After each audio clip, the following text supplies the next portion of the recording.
Olha, agora a gente vai falar dos problemas aqui dentro do Brasil e da necessidade de acordo aqui com os grupos no Brasil. O presidente da Câmara dos Deputados, Hugo Motta, encomendou uma proposta de ajuste fiscal ao grupo de trabalho sobre a reforma administrativa comandada pelo deputado Pedro Paulo, do PSD. A gente vai agora com o Daniel Rittner, diretamente aqui de Brasília. Eu fico muito feliz, Dani, de dividir a tela contigo e explicar de uma maneira prática aqui para o nosso público. O grupo está formado já tem um tempo para falar sobre reforma administrativa. Aí vem o chefe, outro chefe, tá, Rittner? Não é da CNN, não. Aí vem o chefe da Câmara e fala: eu quero que vocês também tratem aí de apresentar algumas sugestões sobre ajuste fiscal. É isso? Boa tarde. Isso mesmo, Basília. Boa tarde para você. É um prazer dividir a tela aqui contigo e boa tarde a todos.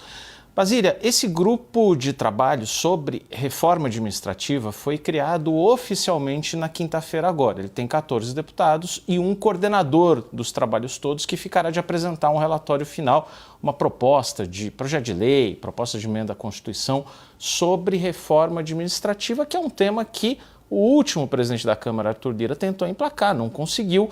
Agora, Hugo Motta tenta chamar como um projeto de sua marca própria ali. É um projeto difícil. Jair Bolsonaro tentou no passado, apresentou a PEC 32, que até avançou um pouquinho na Câmara, depois travou. O PT não é tradicionalmente um partido visto como simpático à matéria e essa discussão começou a andar num grupo de trabalho que vai apresentar as suas conclusões em 45 dias. Qual que é a novidade da história?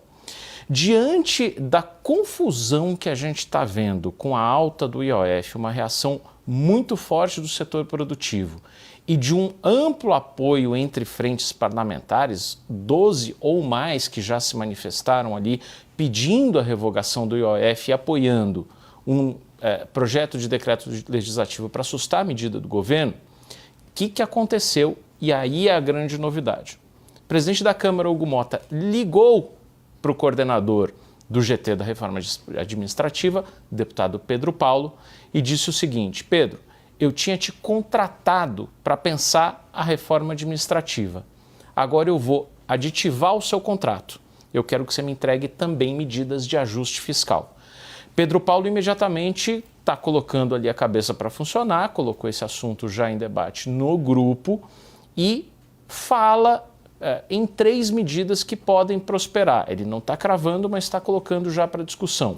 Uma, corte de gasto tributário, um corte horizontal ali, ele calcula da ordem de 10%, para acabar de forma igualitária com 10% dos incentivos fiscais de todos os setores e não estabelecer aquele duelo de ganhadores e perdedores, aquele lobby eterno que acaba deformando todas as discussões. Segundo ponto, desvinculação do salário mínimo de reajustes ali do BPC, de aposentadoria, de pensões, estabelecer uma regra para salário mínimo, outra regra para outros benefícios e aposentadorias. Terceira medida, acabar com o piso, fazer a desvinculação do piso para saúde e educação. Hoje, saúde e educação tem que obedecer a uma proporção da receita corrente líquida. O que acontece? Se a receita do Estado, da União, acaba crescendo mais do que o limite previsto pelo arcabouço fiscal, os gastos com educação e saúde acabam roubando espaço no orçamento de todas as demais despesas. São essas 3 frentes que Pedro Paulo já coloca aqui, que tem a simpatia dele, que ele gostaria de mexer.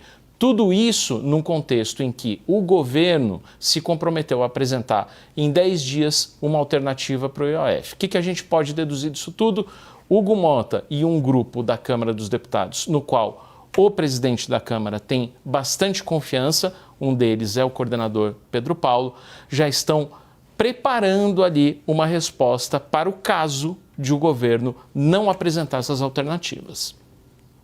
uma vacina para a demora e dificuldade do governo em trazer isso que o Congresso quer ouvir, né? Olha, a gente não vai mais aumentar o IOF, mas é muito interessante mexerem com o grupo da reforma administrativa, que é uma ideia, uma proposta necessária para o Estado. Não é de agora e segue em muitas conversas, reuniões ali, pouco a gente vê de novidade mesmo, o caminho de aprovação de uma reforma administrativa. Você acha que isso mudou com a ideia de agitar esse texto para incluir também propostas de ajuste fiscal? Você acha que tem chance de uma reforma administrativa passar esse ano?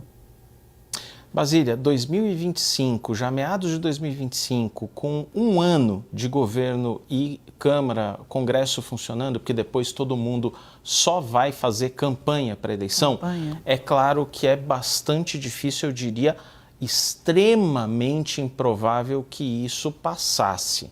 Depois de criado o grupo, o que Pedro Paulo já deixou claro? Que a inspiração, o modelo de reforma administrativa dele não é a PEC 32 de Jair Bolsonaro, que era uma PEC ali paulo-guediana, contestando a estabilidade do servidor público, fazendo outras medidas ali que um governo do PT teria imensa antipatia. Pedro Paulo foi numa linha que fica no meio do caminho entre a visão de reforma administrativa de Paulo Guedes e a visão de transformação do Estado do PT.